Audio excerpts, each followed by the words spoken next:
it was about winter of '95, and me and Juan were we knew that we liked each other and we were serious people, and we were both into recording. I was already into recording. He was into it.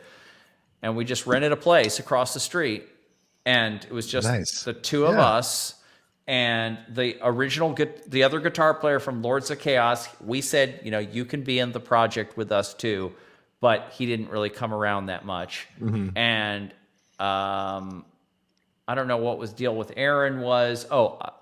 I called my old bass player, Matt. Matt, you want to be in something with us? Yeah. He said, okay. But we didn't have a drummer. And so we kind of just were like, all right, we're on pause. Right. And then that's when we started the drummer hunt. And it took us about maybe 6 months to find Mike. The drummer hunt, dude. So tell us about how you found Mike. Right. Yeah, how did Mike come about? Dude, we love Mike, so I'm curious. Yeah. This is a great story now. So then, it was... Okay, so there's hardly anybody around that can play fast and solid. Totally. And we already determined that we weren't gonna mess around, and that we wanted to be able to record the drummer and listen back and go, yeah, that's solid. We're on, that we wanted that. We knew we needed that. And we're in that stage of history where there's very few people, and there's thrash drummers around, but they're not double bass people. Mm-hmm. And so we're looking around and nothing's really happening. And then there's a guy named Thilo Fellinger. Thilo, it's a German name. He's a German living in America, living in the Bay Area. And he later got into live sound. And he's the live sound guy for Death Angel, Exodus, and some large Bay Area bands. And he does that now. And he's total pro. But Thilo, he lived in Fairfield. So this is Solano County. Is it even Solano County? It's north. It's well north. It's 45 minutes an hour north of 45 minutes north of Concord. It's kind of in another scene entirely, and if you're not out there, you don't really know what's going on out there.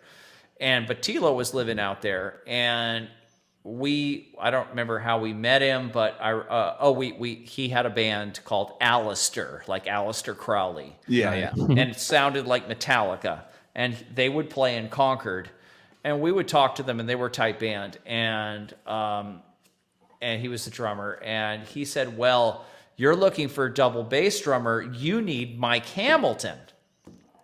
Okay. And we're like, Mike Hamilton. Okay. Well, okay. Hook us up.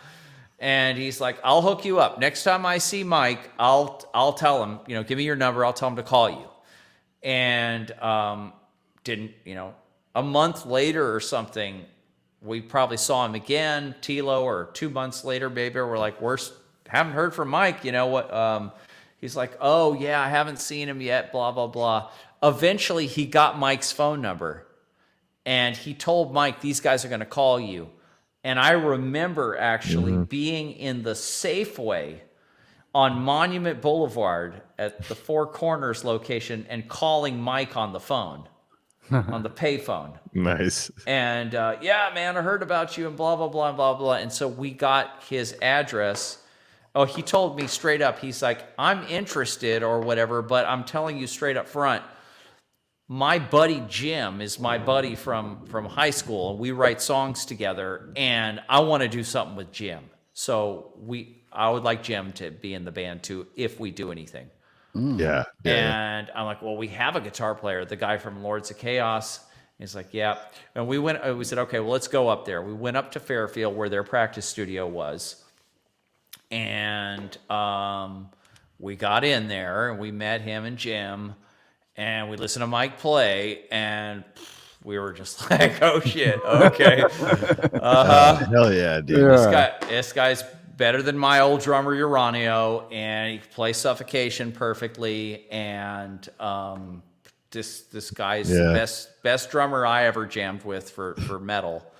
And Jim was tight, too, and they had songs. And they jammed for us, and we stood there and listened. And is that Jimmy T? Jimmy T. Nice. Jimmy Shout T. out Jimmy T. Nice. dude. Jimmy Oh, T. yeah. Kotz.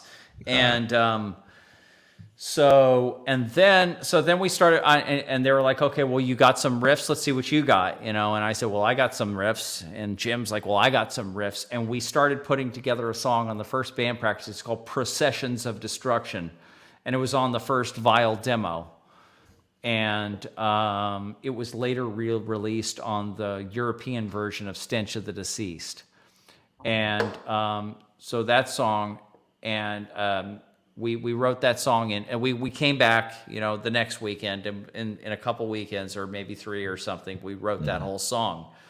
And we were like, okay, this is working. And these guys, they're not flaking. They're still there when we go. We call them and we say next Saturday or whatever, and they're there, and it's working, and songs going together.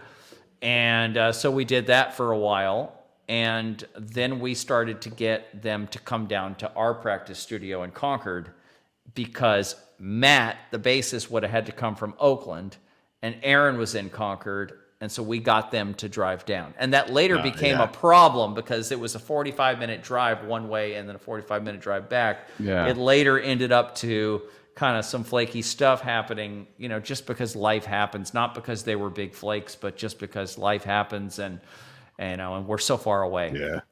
So, but anyway, that's, and then we started practicing at the new place in Concord, and so it was me, it was Aaron Strong. No, so here it was me. It was Aaron.